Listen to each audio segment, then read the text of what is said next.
What's the one workplace secret you probably never should have discovered? I worked at a retail store for about 3 years, back when I was broke in college. Our manager, Derek, was a true micromanagement nightmare. I'd been with the company for 15 years. In the break room, he'd installed a wooden box supposedly to collect anonymous suggestions from employees. But everyone knew nothing ever got out of it. The papers disappeared, but the problems persisted. Worse still, if anyone complained, their hours were mysteriously reduced the following week. One Friday night, while I was cleaning near his office, I saw Derek lose his keys. One of them, a very small brass one, slipped under the water cooler. He didn't even notice. In a hurry to leave, without much thought, I picked it up and put it away. 2 days later, during my shift, curiosity got the better of me. The store was empty except for Mariana at the register. I went to the break room and confirmed there were no cameras. Derek was too stingy to install the system and opened the box. Instead of complaint notes, I found a leather notebook full of notes. Derek detailed his methods for maximizing profits by exploiting us. He had an entire strategy for keeping 20 employees just below the 32-hour workweek limit while avoiding benefits. Schedules were purposefully unpredictable, preventing people from getting second jobs. Worse,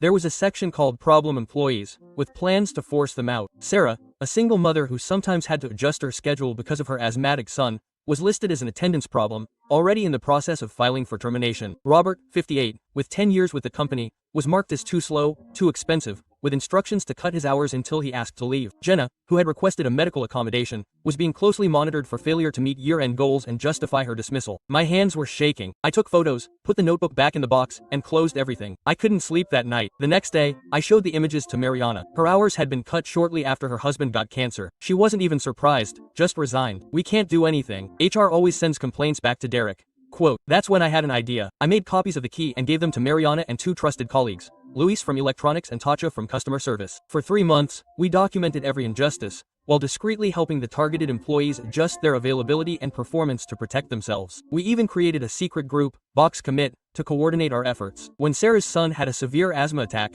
we covered his shifts without Derek noticing. When Robert was accused of being slow, we had proof that his numbers were actually above the industry average. Then, the perfect opportunity arose. The regional vice president and the HR director announced a surprise visit, as our store had the highest turnover rate in the district. Derek, panicked, ordered us to say it was okay if anyone asked us anything, but the day before, Luis, who worked nights, left folders marked "Employee Wellbeing Urgent" at the executive hotel, full of all our evidence. I'll never forget Derek's face the next morning when the VP took him aside. At noon, he was escorted out by security, clutching his little box of office plants, without even recovering the compromising notebook. And the outcome was even better than we expected. 6 employees considered problematic were promoted to full-time with benefits. HR conducted private interviews with each of us, and the district director personally apologized to Sarah and granted her a flexible schedule. Derek, in turn, disappeared, and they never knew who had revealed the truth.